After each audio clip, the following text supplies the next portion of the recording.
If you think the 1920s were, just this carefree golden age of jazz and flappers and like endless champagne, you have honestly fallen for a 100-year-old marketing campaign. Oh, absolutely. The greatest PR spin in history, really. Right, because the reality is that the Roaring Twenties was actually at its core a massive society-wide trauma response. Yeah, completely. So today, we are taking that beautifully packaged little snow globe of the 1920s, Yeah. and we're just smashing it on the floor. Love that. We're going to look past all the glitter to really understand this decade for what it truly was, which is this massive structural and deeply psychological shift. Right, because if you don't understand the psychology, none of the history makes sense. Exactly. And to do this, we're doing a deep dive into this fascinating, highly stylized document written from a persona named Liz. And what this material does is it strips away that traditional sanitized textbook narrative you probably learned in high school. Yeah, it completely discards the whole "and then everyone bought a radio and was happy" version of history. Right. Instead, this document examines the 1920s purely through the psychological lens of power dynamics, dominance, trauma, and this idea of performative illusion. Which is such a powerful framework. It really is. So our mission for this deep dive is to explore how a devastated world turned to absolute excess, how human identity became this marketable performance, and how this specific 10-year stretch laid the exact blueprint for the modern image-obsessed world that you live in today. Because it really forces a complete reevaluation of everything we think we know about that era. I mean, when you view history through this specific framework of power and illusion, you kind of stop asking those surface-level questions. Right. You stop looking at the fringe dresses and the speakeasies as just these croaky cultural trends. Exactly. You start looking at the desperation behind them. Like, why were people so determined to project this very specific image of wealth and carelessness? And what does the source material say about that? Well, the document suggests that the extravagance wasn't an accident. It wasn't just a natural evolution of culture. It was a fiercely constructed defense mechanism. A defense mechanism. Okay, so to understand why society needed a defense mechanism in the first place, like why the decade roared, we really can't start with the noise. No, you have to look at what came right before it. Right. We have to start with the devastating, suffocating silence that preceded it. We really need to step back into the 1910s and look at the status quo before the entire world caught fire. Yeah, the pre-1920s world was, it was defined by this immense, heavy downward pressure. Paint a picture of that for us. Well, you had these old, massive, sprawling empires, right? The British, the Austro-Hungarian, the Russian, the Ottoman. And they maintained power through rigid, unquestionable authority. You did not question the king. Exactly. And socially, the rules were incredibly suffocating. Your path in life was dictated entirely by your class, your gender, and frankly, just where you happened to be born. And the framework we are exploring today uses this very potent metaphor for this.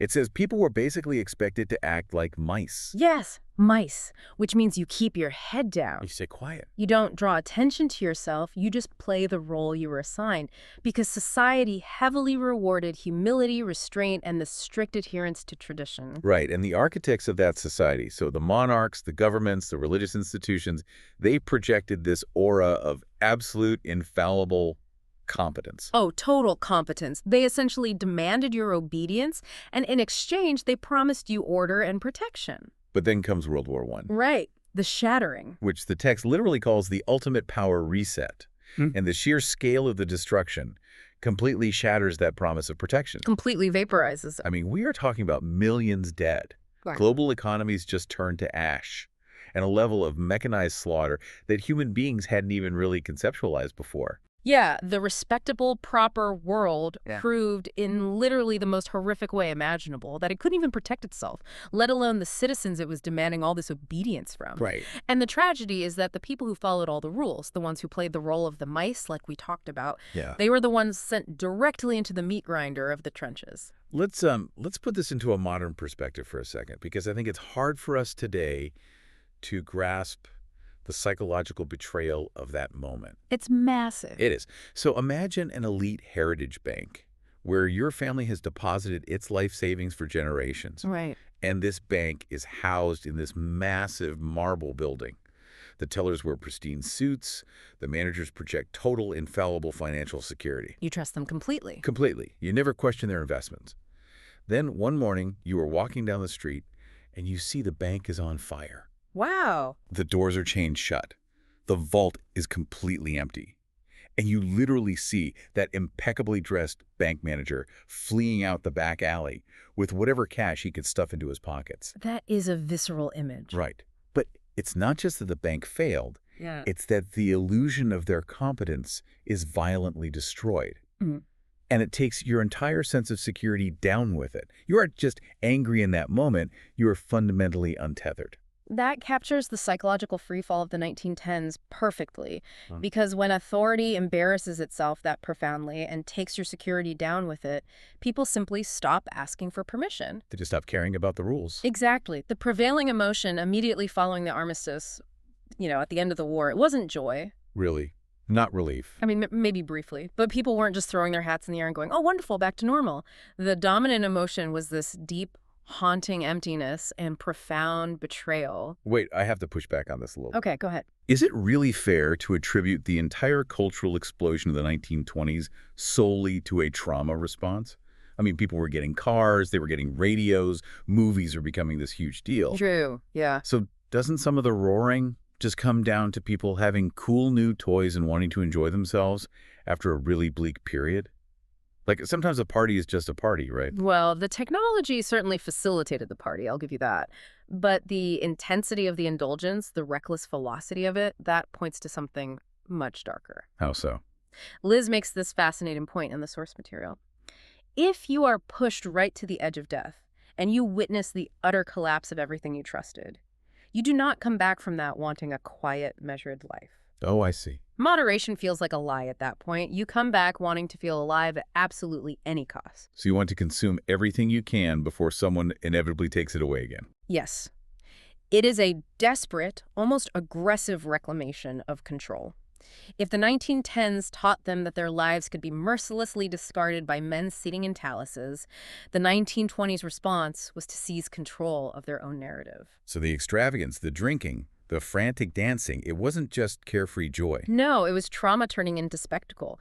It was a shift from a society focused purely on survival to a society absolutely obsessed with excess, driven by this cynical realization that if the old rules don't actually matter, I'm going to invent my own reality, and I'm going to make myself the center of it. Wow. Okay, so you have this traumatized, deeply disillusioned population deciding to just seize control and reject the old obligations. Right. But what's so fascinating to me is that this wasn't just happening on an individual personal level. The entire global landscape was undergoing this massive reshuffling of power, driven by that exact same mindset. Seeking control while avoiding the consequences. Exactly. Seeking control while avoiding obligations. Yeah, because the old empires were completely financially and morally bankrupt by this point. I mean, Europe was suffocating under the weight of war debt, massive reparations, and decimated population. And the liberal capitalist order was suddenly facing a very real ideological threat from the newly formed Soviet Union. Right, which stood completely outside their economic system. And then you have Japan rapidly militarizing and industrializing over in the Pacific. It's a very volatile tectonic shift. It is. And sitting right smack in the middle of this shift is the United States, which emerges from the war completely transformed. Oh, absolutely. I mean, they go from being a debtor nation to a massive creditor nation overnight. They are this untouched manufacturing powerhouse. But what is so interesting to me is how the U.S. government chose to wield that newfound power. Yes, this is crucial. Because they didn't step in to lead the world.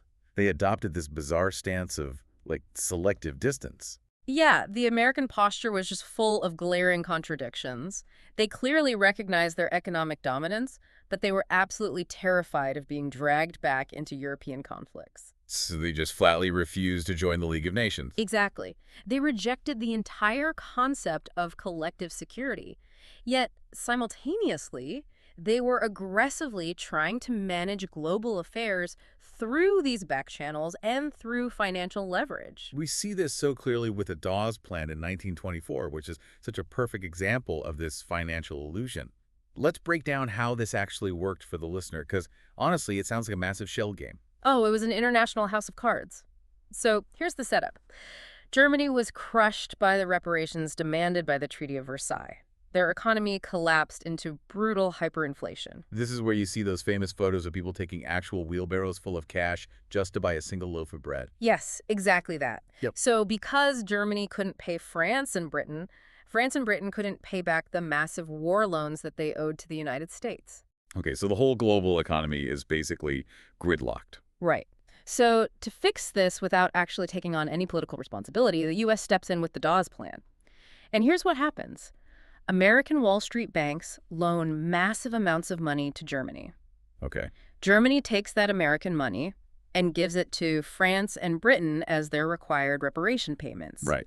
And then France and Britain take that exact same American money and hand it straight back to the United States government to pay off their war debts. It's a closed loop of debt. Totally. The money is literally just doing a lap around the Atlantic Ocean. Right. And the only thing actually being built is a massive mountain of interest owed to American bankers. Precisely. It didn't solve any of the underlying economic devastation in Europe. It just papered over it with American credit. Wow. And this intense desire to manage the world without committing to it, you see it in other things too, like the Washington Naval Conference, which tried to prevent an arms race just by asking countries to voluntarily limit their warships. Just politely asking them. Yeah.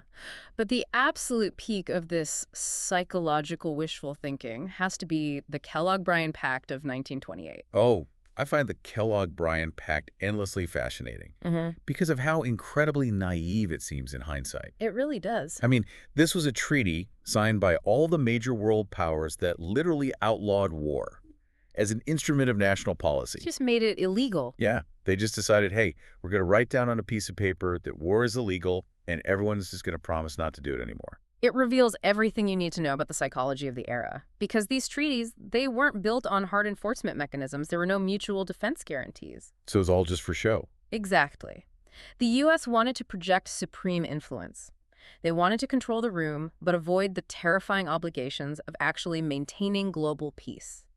As the text analyzes, it was an international posture built entirely on financial credit, projected confidence, and this very fragile hope that economic growth could somehow just outrun human conflict. But if the U.S. government is playing this incredibly high-stakes game of global financial manipulation, how is that landing with, just the average person walking down the street in Chicago or New York? That's a great question. Like, did the average American feel like a citizen of this new global superpower? Or were they just completely exhausted by the very concept of the rest of the world? They were profoundly exhausted by the world. They really were.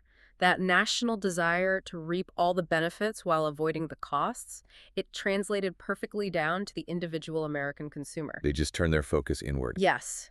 The trauma of the global stage paved the way for this fierce domestic obsession with the self. And this inward turn was just supercharged by a revolution in everyday technology that completely changed what it meant to be a person in society. We definitely have to talk about the toys. Because the 1920s delivered technological leaps that quite literally rewired human interaction. Let's start with cars. The automobile. Yeah. The automobile had been around, but the 1920s made it mass-produced and affordable. And a car is not just a faster horse. For the first time in human history, an affordable piece of machinery provided mobile, enclosed privacy. And the impact of that on social dynamics, it cannot be overstated. Think about it. If you were a young person before the automobile, your socializing happened on the front porch. Right, or in the parlor. Exactly, under the direct watchful supervision of your parents or your community elders.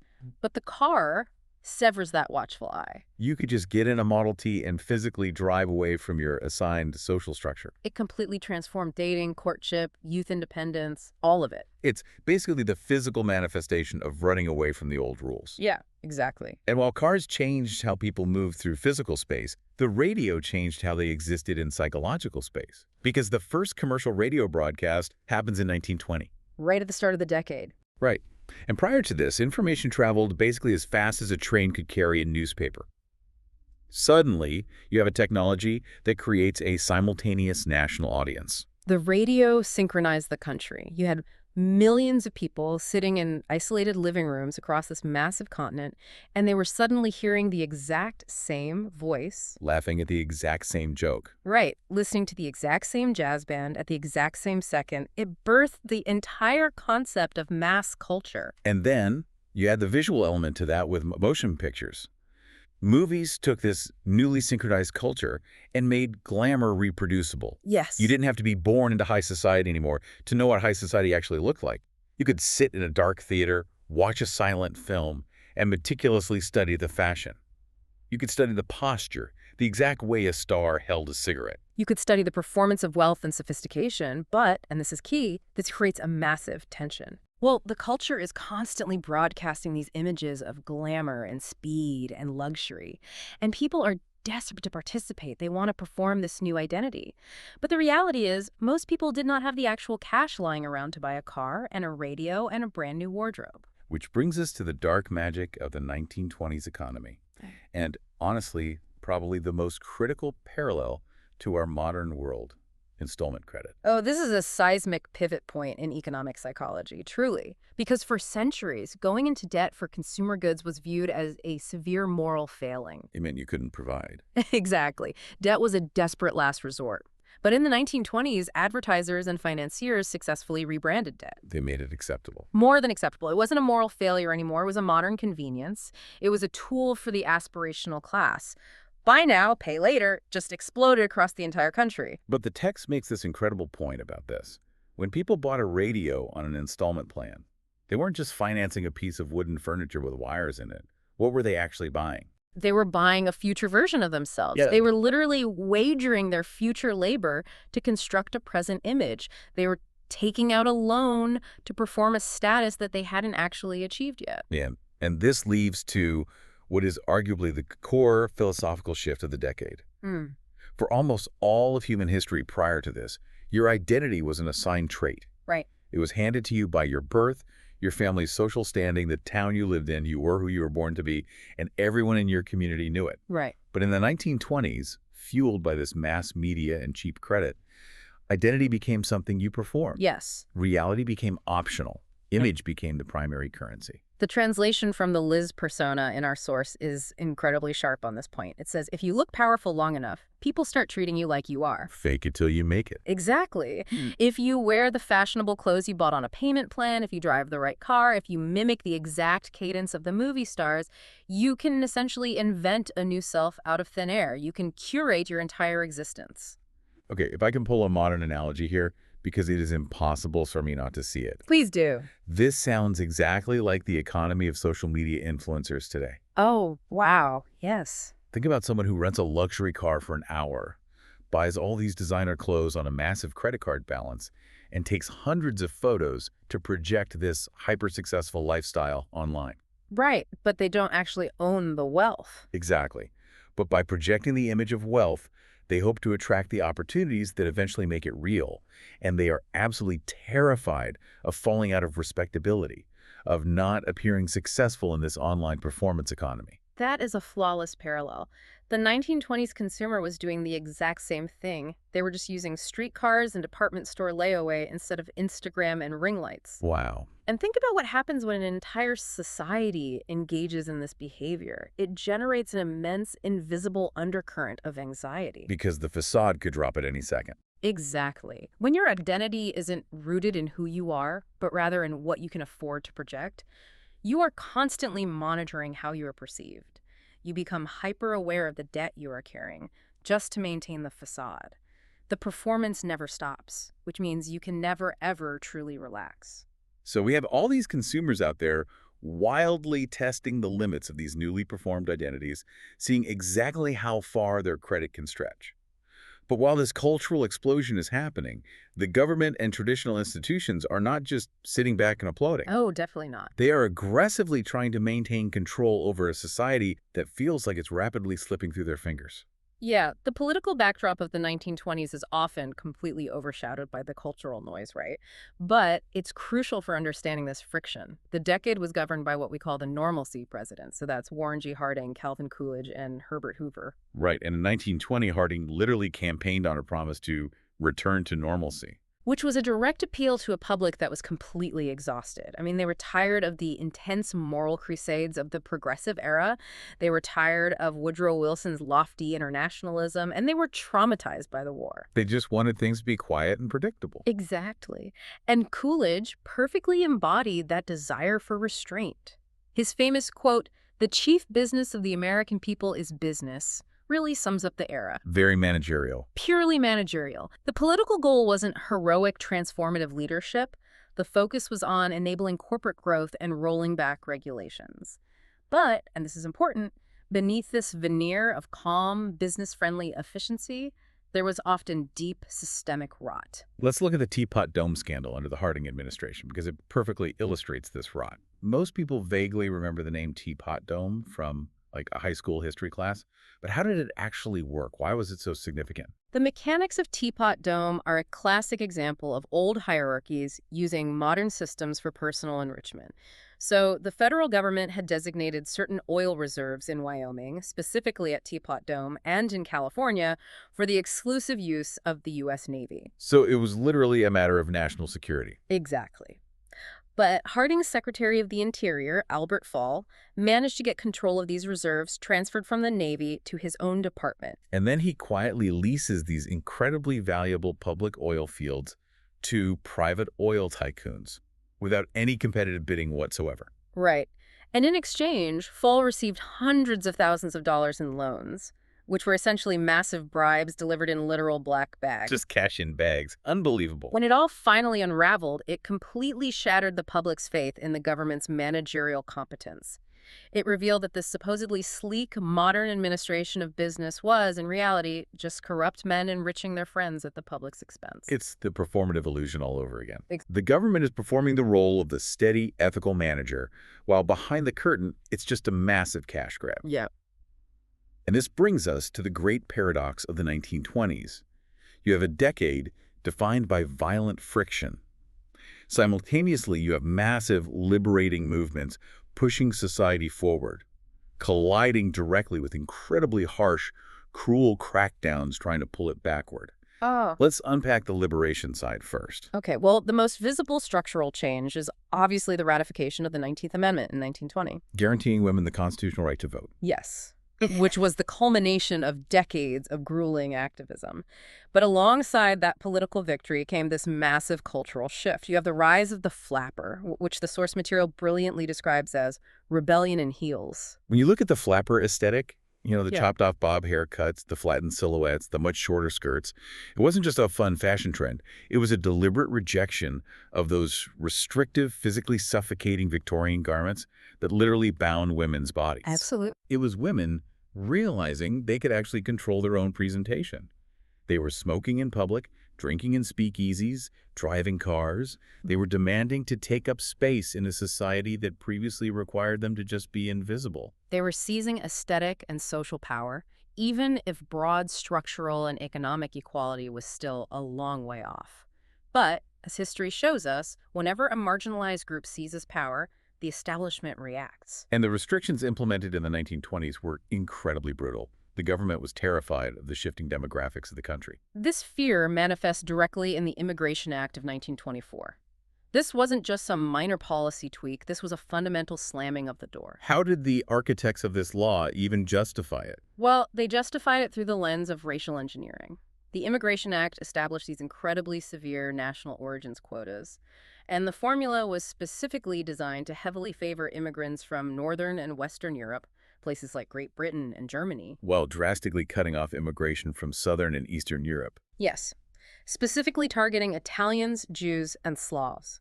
Furthermore, it completely banned immigration from Asia.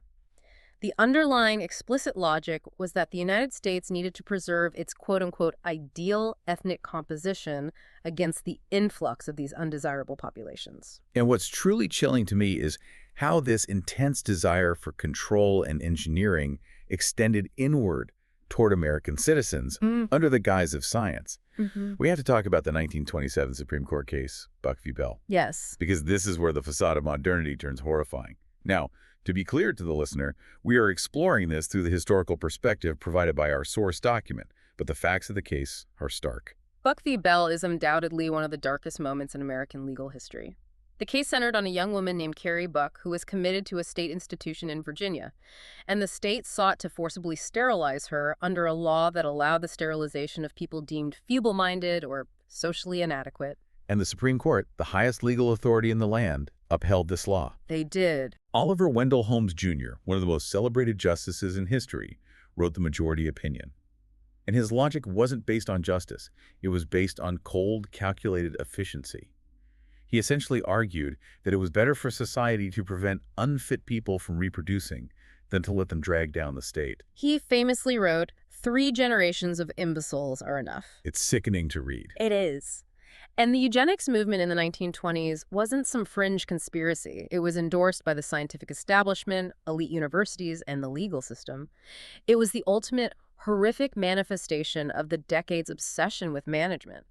They genuinely believed they could scientifically manage the human gene pool the way a factory manager optimizes a production line. It perfectly exposes the contradiction of the era. Hmm. The 1920s culture is telling you that if you buy the right clothes and drive the right car, you can be anyone you want.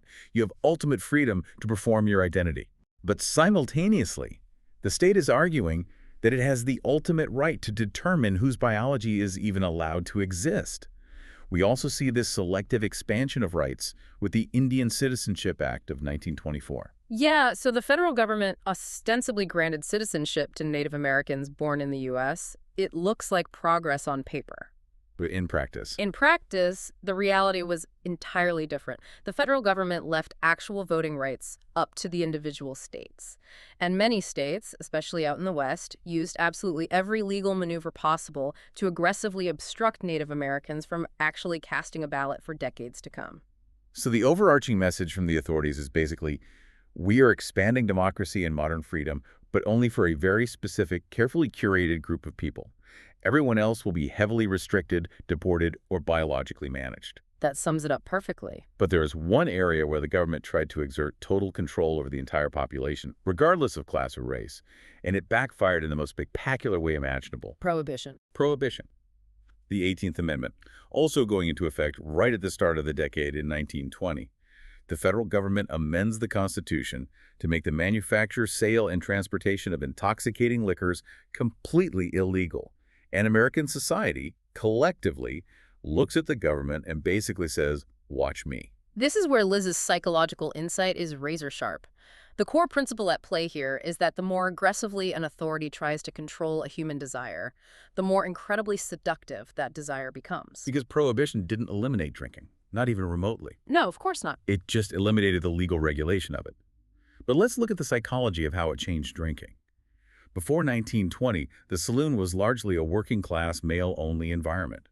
It wasn't considered glamorous at all, but once it becomes illegal, It becomes an exclusive club. The speakeasy is born. Suddenly, getting a drink requires knowing a secret password, knocking on an unmarked door, and slipping into a hidden room. it made drinking thrilling. Yes. It made it dangerous. And crucially, it brought middle-class men and women together in these illicit spaces, which completely changed the social dynamics of the city. And it birthed massive, highly organized criminal empires just to supply the demand. Men like Al Capone became multimillionaires basically overnight, providing a product that the government had declared illegal but society clearly still wanted. By attempting to legislate morality so rigidly, the government inadvertently shifted the entire status dynamic of the country. Exactly. Think about who actually has the cultural cachet in this scenario. The people obeying the law, the ones drinking water and going to bed early, they look boring. They look submissive and old-fashioned. They look like the mice from the 1910s. Precisely. The rule breakers, the bootleggers outrunning the Coast Guard, the flappers drinking gin out of teacups, they gain all the cultural status. They are the ones exercising control over their own lives in direct defiance of a suffocating authority.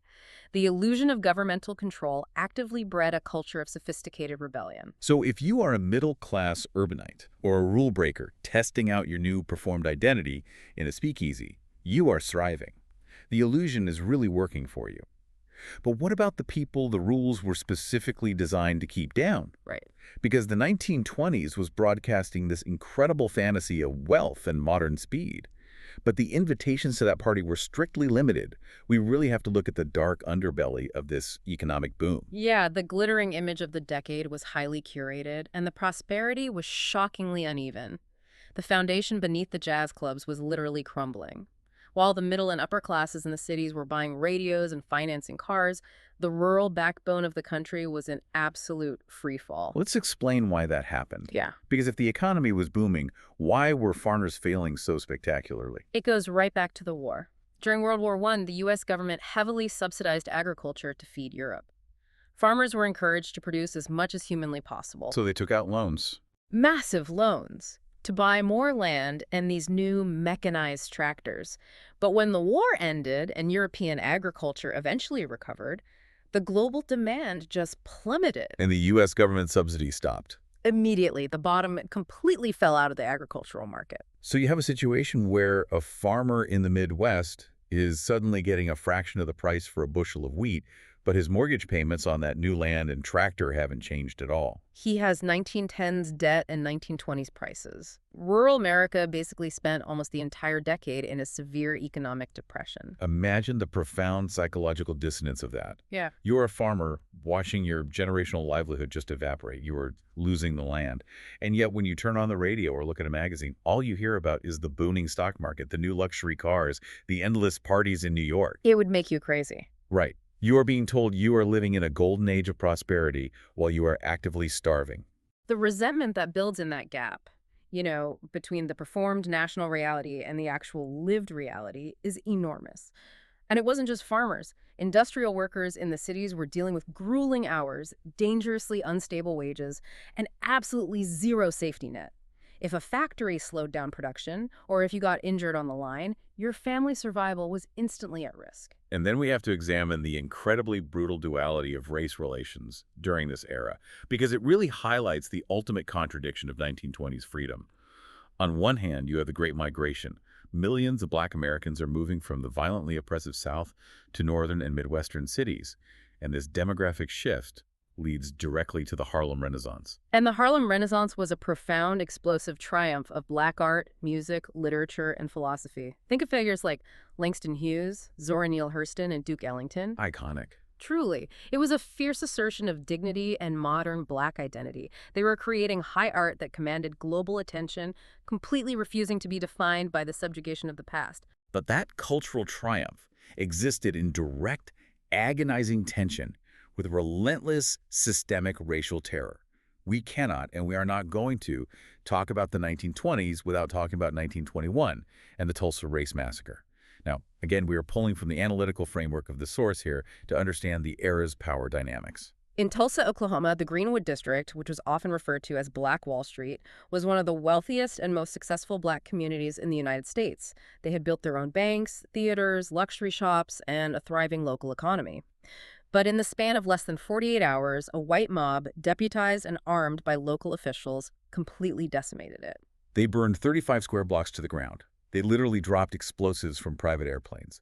Hundreds of Black residents were murdered, and generational wealth was violently erased overnight, and nobody was ever prosecuted for the destruction.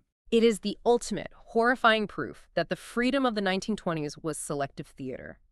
The decade was constantly whispering that modern reinvention, wealth, and self-determination were available, but only if you fit the right profile. When a Black community successfully achieved the exact American dream the decade was advertising, the establishment responded with literal warfare to tear it down. So Black achievement, immigrant survival, the struggles of the working poor, the collapse of rural America, these are not side notes to the story of the 1920s. They are the reality that the champagne posters were actively trying to pave over. The people at the top were performing their wealth, while the people at the bottom were being consumed by the system itself. Which means that because this prosperity was so violently uneven, the actual day-to-day experience of the 1920s was entirely fragmented. No one version of it. Right, there's no single 1920s experience. It depended entirely on where you stood in the hierarchy. Yeah. And fascinatingly, the source material argues it depended heavily on how old you were. Yes. The document breaks down the psychology of the era into 4 distinct ages, which is such a cool way to look at it. It's basically 4 different realities colliding all at once. Let's walk through this, starting with the youngest group, the child, roughly ages 5 to 12. This is the very first generation in human history growing up fully immersed in a mass media world. They're the ones sitting on the rug in the living room, listening to disembodied voices, music, and advertisements coming out of a wooden box. And to them, there is no before. Exactly. They don't remember the trauma of the 1910s. They don't remember a time before cars or movies. They aren't questioning modernity. They're simply absorbing it as the default setting of the universe. Then you move up to the teenager, ages 13 to 19. And this demographic group arguably invents the entire concept of modern youth culture during this decade. Because before this, you just went from child to adult. Yeah, prior to the 1920s, you were a child, and then you were a young adult who was expected to act exactly like an older adult. There was no transitional phase of rebellion. But the 1920s teenager completely rejects the adult model. They are the ones embracing jazz, which, by the way, the older generation viewed as scandalous, immoral noise. Well, they hated it. They're taking the cars out on unchaperoned dates. They're inventing their own slang. They looked at the shattered world their parents created and essentially said, "Your rules led to the trenches. We do not want your life." They took the performative energy of the era and basically weaponized it against tradition. But then we get to the core group holding the entire fragile system together, the adult, ages 20 to 50. And the source material calls them the pressure group. The pressure group. This is the group taking out the installment loans, working the corporate jobs, trying to keep their families afloat, while desperately trying to maintain the appearance of prosperity. They are living deep inside that performance economy we discussed earlier. Their sense of self-worth is entirely tied up in how their life looks compared to their neighbors and compared to the impossible standards set by the magazines. And the text notes that they were constantly haunted by one exhausting question: am I falling behind? Which really makes me wonder, was this decade actually any fun for the adults? Or was it just a terrifying treadmill of social comparison? If your entire identity is built on credit, and you know you are one missed payment away from losing the car, the radio, and the respect of your peers, you can't ever actually enjoy the party, right? You can't, because you know the foundation is an illusion. For the adults, the joy of the 1920s was highly precarious. It was urgent, almost desperate. They were consuming life aggressively because they remembered how easily the bank could burn down, how easily a war could take everything away. They were absolutely terrified of slipping backward into irrelevance. And finally, you have the elder, ages 50 and up. They're sitting in their parlors, watching the teenagers speed by in cars, listening to the jazz music blaring next door, seeing the debt pile up, and they are absolutely horrified. They represent the fierce moral resistance of the era. They didn't view the 1920s as a liberation from a dark past. They viewed it as a catastrophic plunge into moral decay. They felt like it was all falling apart. Exactly. They felt the world was spinning too fast, that traditional values were being mocked, and that society was basically losing its soul to the machine. And that profound generational and cultural tension didn't just stay as, quiet arguments over dinner. It exploded onto the national stage in incredibly public ways. The most famous example being the 1925 Scopes trial in Dayton, Tennessee. The famous Scopes monkey trial. A high school teacher, John Scopes, was put on trial for teaching the theory of evolution, which explicitly violated a state law. But the trial wasn't really about a single teacher. It became a massive, nationally broadcast spectacle. You had two absolute titans of American public life facing off in the sweltering heat of a courtroom. Clarence Darrow, the famous progressive lawyer defending Scopes in modern science, and William Jennings Bryan, the three-time presidential candidate and fundamentalist icon, arguing for traditional biblical literalism. The trial is the perfect encapsulation of a society at war with its own rapid modernization. It was the anxiety of the elders manifesting as a literal legal battle for the soul of the country. They were trying to use the law to halt the forward momentum of a culture they no longer understood or controlled. But, no matter how hard you fight, or how fast you run, or how brilliantly you perform your new identity, you cannot outrun gravity forever. You really can't. The bill always eventually arrives. And for the 1920s, the bill arrived in October 1929. The stock market crash. The crash was the trapdoor opening under the stage. It proved the ultimate thesis of our Liz framework. You cannot build an empire on performance alone. The entire decade was constructed on a foundation of installment credit, wild stock speculation, and the absolute fantasy that projecting confidence could somehow substitute for actual economic stability. People were buying stocks on margin, meaning they were taking out massive loans to buy stocks, just assuming the market would only ever go up. It's just madness. It is. It was the ultimate expression of buying a future self on credit. But when the panic hit and the market collapsed, the illusion shattered instantly. The money simply evaporated. Suddenly, millions of people couldn't afford the payments on the lives they had built. The banks failed, the factories closed, and all the immense fragility that had been hiding beneath the glamour was violently exposed. It is such a stark, brutal ending to the performance. As we look back on it today, it forces us to completely dismantle those misconceptions we started the show with. We really have to correct the historical record here. First, the idea that everyone was just partying for 10 years is a total myth. The vast majority of people were working grueling hours, struggling to survive in a volatile economy, or running themselves ragged trying to keep up appearances. And second, the idea that women achieved full equality simply because they got the vote and changed their fashion.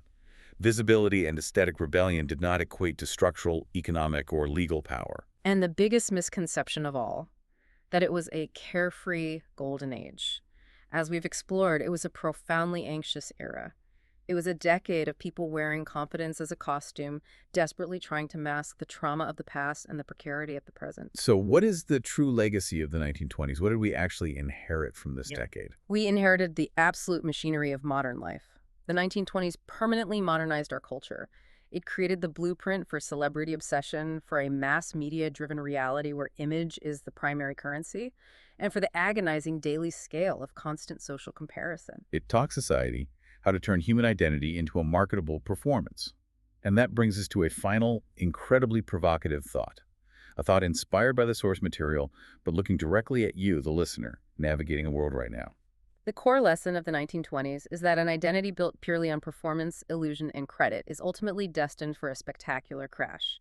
Today, we live in an era that has taken the 1920s blueprint and hypercharged it to an unimaginable degree. Oh, absolutely. You live in a world of flawlessly curated digital personas, relentless social media performance, and increasingly AI-generated realities that blur the line between what is real and what is just rendered. We are still buying our future selves, but now we are financing them not just with credit cards, but with our constant attention, our data, and our psychological well-being. So as you go about your day, think about this.